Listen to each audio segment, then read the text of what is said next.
Hello everyone, स्वागत है आप सभी के इस चैनल पे। इस वीडियो में हम छत्तीसगढ़ में होने वाले शिक्षक एवं सहायक शिक्षक भर्ती के बाल विकास एवं शिक्षा शास्त्र से संबंधित महत्वपूर्ण एमसीक्यू क्वेश्चन लेकर आए हैं, जो आपके एग्जाम के पॉइंट ऑफ व्यू से बहुत ही इंपॉर्टेंट है। इसी भी प्रकार के क्वेश्चन पूछे जाएंगे और पूछे जाते हैं। यदि आप इस चैनल पर नए हैं तो नीचे लिखे सब्सक्राइब के बटन को जरूर दबा दें। इस चैनल पर हम आपकी शिक्षक और सहायक शिक्षक भर्ती के सिलेबस के हर एक टॉपिक से संबंधित वीडियो अपलोड करेंगे। तो चलिए इस वीडियो की शुरुआत करते हैं। पहला क्वेश्चन देखते हैं। देखिए पहला क्वेश्चन कौन सा है निम्नलिखित में सृजनशीलता का प्रमुख तत्व क्या नहीं है बोला गया है। इसमें से कौन सा सृजनशीलता का प्रमुख तत्व नहीं है? इसका आंसर हो जाएगा अनुशासन। सृजनशील व्यक्ति में या सृजनशील बालक में मौलिकता होती है, धारा प्रवाहिता होती है, लचीलापन होती है। इसके बारे में थोड़ा सा देख लेते हैं। देखिए सृजनशील बालकों में मौलिकता के दर्शन होते हैं। सृजनशील बालकों का दृष्टिकोण सामान्य व्यक्तियों से अलग होता है। सृजनशील बालकों में संवेदनशीलता अधिक पाई जाती है, यह भी याद रखेंगे। सृजनशील बालक में खुद का निर्णय लेने की क्षमता अधिक होती है। नेक्स्ट क्वेश्चन देखते हैं। देखिए शिक्षा मनुष्य में अंतर्निहित क्षमता का परिपूर्णता में विकास करती है। यह कथन किसका है? इंपॉर्टेंट क्वेश्चन है। इस टाइप के बहुत से क्वेश्चन पूछे जाएंगे कथन से संबंधित। क्या बोला गया है? शिक्षा मनुष्य में अंतर्निहित क्षमता का परिपूर्णता में विकास करती है। यह कथन किसका है? इसका आंसर हो जाएगा ऑप्शन ए, स्वामी विवेकानंद का यह कथन है। ओके, इसके बारे में देख लेंगे। स्वामी विवेकानंद। देखिए इसके साथ साथ स्किनर के बारे में भी देखेंगे। स्किनर से रिलेटेड बहुत सारे क्वेश्चन पूछे जाते हैं। स्किनर ने बहुत से कथन दिए हैं, तो इसमें आप कंफ्यूज नहीं होना। देखिए स्किनर ने शिक्षा के महत्व में कौन सा दिया है? शिक्षा मनोविज्ञान की वह शाखा है जो सीखने और सिखाने की प्रक्रिया का अध्ययन करती है। नेक्स्ट क्वेश्चन में आते हैं। देखिए सीखने का प्रयास और भूल सिद्धांत के प्रतिपादक हैं। इंपॉर्टेंट क्वेश्चन है। सीखने के प्रयास और भूल के सिद्धांत के प्रतिपादक कौन है? मोस्ट इंपॉर्टेंट क्वेश्चन है। इसका आंसर हो जाएगा ऑप्शन बी, थॉर्नडाइक। कौन हो जाएगा? थॉर्नडाइक सीखने के प्रयास और भूल के सिद्धांत का प्रतिपादक है। यह इस सिद्धांत को इसी ने दिया था। एडवर्ड थॉर्नडाइक के बारे में देख लेते हैं। एडवर्ड थॉर्नडाइक ने अधिगम के 2 नियम दिए हैं। यह इससे क्वेश्चन पूछे जाते हैं। अधिगम के 2 नियम कौन कौन से? मुख्य नियम और गौण नियम, यह भी याद रखेंगे। देखिए मुख्य नियम के 3 प्रकार दिए हैं इसने। तत्परता का नियम, अभ्यास का नियम और प्रभाव का नियम। इससे क्वेश्चन जरूर पूछे जाएंगे थॉर्नडाइक के बारे में। नेक्स्ट क्वेश्चन में आते हैं। एक बालक जिसकी बुद्धि लब्धि 105 है, उसे वर्गीकृत किया जा सकता है। देखिए बुद्धि लब्धि से रिलेटेड क्वेश्चन पूछे ही जाते हैं। बुद्धि लब्धि के बारे में आप अच्छे से देख लेंगे। इसमें क्या बोला गया है? 105 है बुद्धि लब्धि।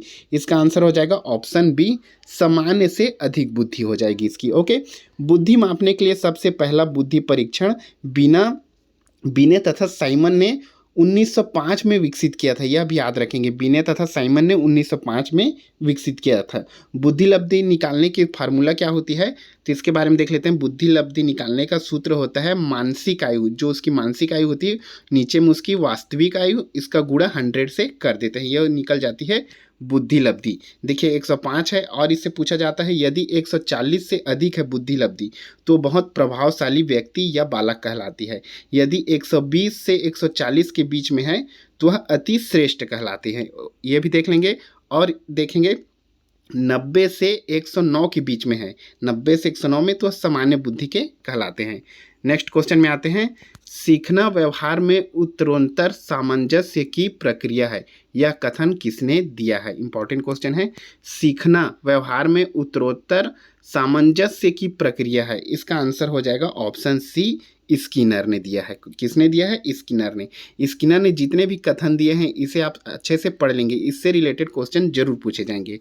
नेक्स्ट क्वेश्चन में आते हैं। देखिए बुद्धि के द्विखंड सिद्धांत का प्रतिपादन किसने किया है? यह भी इंपॉर्टेंट है। बुद्धि के द्विखंड सिद्धांत का प्रतिपादन किसने किया है? इसका आंसर हो जाएगा ऑप्शन ए, स्पीयरमैन ने। नाम याद रखेंगे, स्पीयरमैन। देखिए स्पीयरमैन, गिलफोर्ड, गेने, थर्स्टन, स्किनर, कोल्सबर्ग, पियाजे, इन सभी से कथन के बारे में इनसे क्वेश्चन अधिक पूछे जाते हैं। किसने कौन सा कथन दिया है? तो कथन को आप अच्छे से पढ़ लेंगे। नेक्स्ट क्वेश्चन में आते हैं। देखिए एक कक्षा में व्यक्तिगत विभिन्नताओं के क्षेत्र हो सकते हैं। क्या बोला गया है? एक कक्षा में व्यक्तित्व के विभिन्नताओं के क्षेत्र हो सकते हैं। देखिए व्यक्तिगत विभिन्नता के क्षमता या उसमें विभिन्नता की क्षमता में परिवर्तन क्या क्या हो सकता है। किसी मान लीजिए 2 बच्चे क्लास में हैं, उन दोनों में व्यक्तिगत विभिन्नताएं क्या क्या हो सकती है, यह पूछा गया है। तो देखिए रुचियों की विभिन्नताएं हो सकती है, सीखने की हो सकती है, चरित्र की हो सकती है। इसका आंसर हो जाएगा ऑप्शन डी, ये सभी क्षमताएं हो सकती है। नेक्स्ट क्वेश्चन में आते हैं, मोस्ट इंपॉर्टेंट क्वेश्चन है, इससे रिलेटेड यह क्वेश्चन पूछा जा चुका है और इसी टाइप के क्वेश्चन पूछे जाते हैं।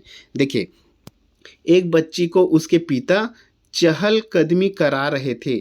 बच्ची जानती थी कि चिड़िया जैसी चीजें होती हैं, परंतु उसने कभी पतंग को नहीं देखा था। पतंग को देखकर उसने कहा, चिड़िया को तो देखो। उसके पिता ने कहा, यह एक पतंग है। उदाहरण दिख यह किसका उदाहरण है? कहने का मतलब क्या है, एक लड़की है, उसे चिड़िया के बारे में बताया गया है कि चिड़िया क्या होती है, हवा में उड़ती है, लेकिन उसने कभी चिड़िया को देखा नहीं है। और वो कभी पतंग देख लेती है, तो पतंग को देख के क्या बोलती है कि देखे वह चिड़िया है। तो इसे यह किसका उदाहरण है, ये पूछा गया है। तो इसका आंसर हो जाएगा ऑप्शन ए, यह सम्मिलन का उदाहरण है। सम्मिलन में क्या होता है, देखिए वो जानती है बच्ची की चिड़िया क्या होती है, हवा में उड़ती है, लेकिन उसने कभी चिड़िया देखा नहीं है। अब उसने उड़ते हुए क्या देख लिया, पतंग देख लिया। तो सम्मिलन मतलब क्या है, उसमें जो ज्ञान है उसी ज्ञान को अपने अंदर क्या करती है, वो मिलान करती है या मिला लेती है, उसे कहते हैं सम्मिलन। तो उसको लगता है कि हवा में पतंग उड़ रही है, तो वो क्या है, वो चिड़िया है। तो ये हो जाएगा सम्मिलन का उदाहरण। अब इससे रिलेटेड क्वेश्चन बहुत पूछे जाते हैं, समायोजन। अब समायोजन एक बहुत लेंदी टॉपिक है, इसे आप अच्छे से पढ़ लेंगे। समायोजन और सम्मिलन में अंतर। समायोजन क्या हो जाएगा, समायोजन हो जाता है किसी व्यक्ति के वातावरण में अपने अनुकूल ढलना।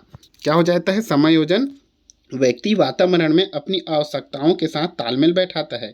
इसके लिए भी स्किनर ने एक कथन दिया है। कौन सा कथन दिया है, समायोजन अधिगम की प्रक्रिया है। मतलब समायोजन क्या है, एक प्रकार सीखने की प्रक्रिया है। कोलमैन ने भी इसके लिए कथन दिया है। देखिए समायोजन को हम सिंपल उदाहरण में समझते हैं। मान लीजिए कोई बालक है और उसे स्कूल जाना है, उसका स्कूल घर से बहुत दूर है, वो पैदल जाने में उसे क्या हो जाएगा, लेट हो जाएगा। तो क्या करते हैं, सभी बालक साइकिल से जाते हैं, लेकिन उस बालक को साइकिल चलाना नहीं आता।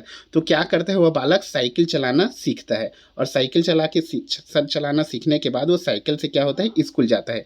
तो यह एक प्रकार का क्या हो गया, बालक क्या करता है, अपने आप को उस समय के साथ समायोजन करता है कि मुझे साइकिल चलाना सीखना है जिससे मैं स्कूल जा सकता हूँ। तो वातावरण के साथ बच्चा क्या होता है, अपने व्यवहार को क्या करता है, समायोजित करता है। ये हो जाएगा समायोजन। और सम्मिलन क्या होता है, सम्मिलन में जिस चीज़ की हमें ज्ञान रहती है उसी चीज़ में हम उसको क्या करते हैं, ऐड कर देते हैं। जैसे कि हमें पता है कि चिड़िया ऊपर में उड़ती है, आकाश में उड़ती है, लेकिन हमें कभी चिड़िया दिखाई नहीं दिया, लेकिन हमने कभी चिड़िया को देखा ही नहीं। हम देख लिए क्या, पतंग, जैसे उस बच्ची ने देख लिया तो पतंग को चिड़िया समझती है। यह हो जाएगा सम्मिलन। सम्मिलन मतलब अपने सभी चीज़ को, ज्ञान को मिलाना। समायोजन मतलब वातावरण के साथ अपने आप को व्यवस्थित ढंग से समायोजन करना। नेक्स्ट क्वेश्चन में आते हैं, निम्नलिखित में से सृजनशीलता का प्रमुख तत्व क्या नहीं है। इसे हम कर चुके हैं, अनुशासन है।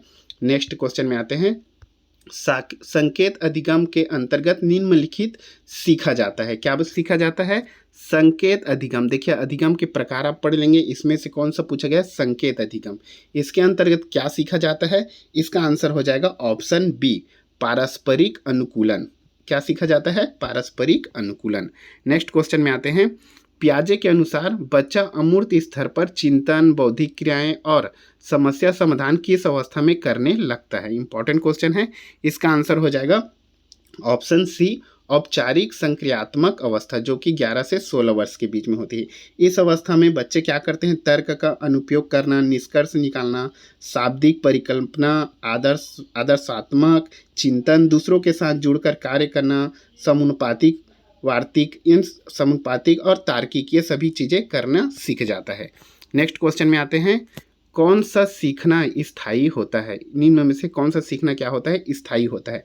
इसका आंसर हो जाएगा ऑप्शन सी, समझकर। देखिए समझकर यदि कोई भी बालक सीखता है तो क्या हमेशा के लिए वह उस चीज़ को सीख जाता है। मतलब हमेशा के लिए सीख गया, मतलब वो स्थायी सीख गया। रट कर सीखने वाले भूल जाते हैं, सुनकर सीखने वाले भी और देख कर सीखने वाले भी। नेक्स्ट क्वेश्चन में आते हैं, देखिए एक 13 वर्षीय बालक बात बात में अपने बड़ों से झगड़ा करने लगता है और हमेशा स्वयं को सही साबित करने की कोशिश करता है। वह विकास की किस अवस्था में है। इसका आंसर हो जाएगा ऑप्शन बी, किशोर अवस्था में। यह सिंपल सा क्वेश्चन है। नेक्स्ट क्वेश्चन में आते हैं, निम्नलिखित में से क्या बच्चों के सृजनात्मक के विकास में सहायक नहीं है? सृजनात्मक के विकास में सहायक नहीं है पूछा गया है। इसका आंसर हो जाएगा ऑप्शन बी, कहानी लेख। ऑप्शन बी, भाषण। क्या हो जाएगा? भाषण। देखिए सृजनात्मक में क्या है? खेल है, जिससे उसकी क्या होती है? खेल की कौशल क्षमता बढ़ती है। निर्माण संबंधी क्रियाएं, कहानी लेखन, इन सभी में उसका मानसिक क्या होता है? विकास होता है। लेकिन भाषण में नहीं होता। भाषण में एक प्रकार के क्या होता है? लिखा हुआ जो आगे जाके बोल देते हैं। इसमें सृजनात्मक विकास नहीं होता।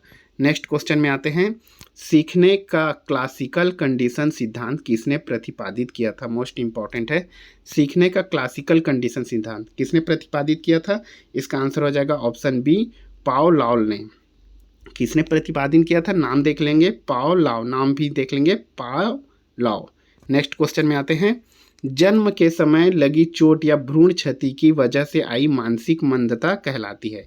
जन्म के समय या भ्रूण के क्षति के समय, मतलब गर्भ में लगी चोट की वजह से मानसिक मंदता कहलाती है। मानसिक मंदता मतलब बुद्धि कम, आम की तुलना में। ओके, इसका आंसर हो जाएगा जैविक मंदता। जन्म से ही उसकी मानसिक कम हो गई है, जिसे बोलेंगे जैविक मंदता।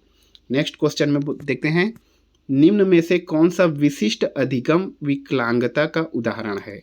इंपॉर्टेंट क्वेश्चन है, निम्न में से कौन सा विशिष्ट अधिगम विकलांगता का उदाहरण है? इसका आंसर हो जाएगा ऑप्शन बी, डिसलेक्सिया। क्या हो जाएगा? डिसलेक्सिया एक प्रकार का अधिगम विकलांगता है। अधिगम मतलब सीखने की विकलांगता, डिसलेक्सिया मतलब तारे जमीन पे जो उस लड़के को बीमारी रहती है वही है डिसलेक्सिया। ओके, नेक्स्ट क्वेश्चन में आते हैं, शिक्षा में फ्रोबेल का महत्वपूर्ण योगदान था खाली स्थान का विकास।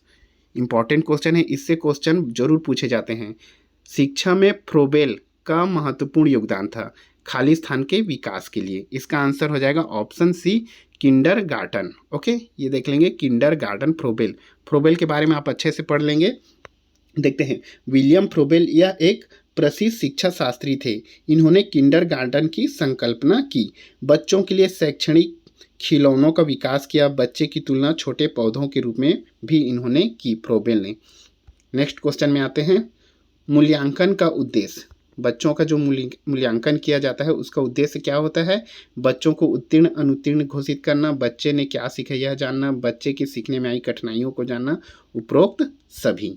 नेक्स्ट क्वेश्चन में आते हैं, नेक्स्ट और लास्ट क्वेश्चन में इस वीडियो की, हार्वर्ड गार्नर द्वारा निम्न में से एक को छोड़कर बाकी सभी बुद्धि के प्रकार बताए गए हैं। किसके अनुसार? हार्वर्ड गार्नर के अनुसार निम्न में से एक को छोड़कर बाकी सभी बुद्धि के प्रकार हैं। इसका आंसर हो जाएगा ऑप्शन बी, सृजनात्मक। सृजनात्मक क्या है? बुद्धि के प्रकार में नहीं आते। बाकी भाषा, अंतर्व्यक्तित्व, कौशल, ये सभी हार्वर्ड गार्नर के अनुसार सभी बुद्धि के प्रकार बताए गए हैं। तो यह था इस वीडियो का आखिरी क्वेश्चन। यदि वीडियो अच्छा लगा तो लाइक सब्सक्राइब जरूर करें, और नए नए वीडियो इस चैनल पे आते रहेंगे आपके शिक्षा के सिलेबस से। Thank you so much.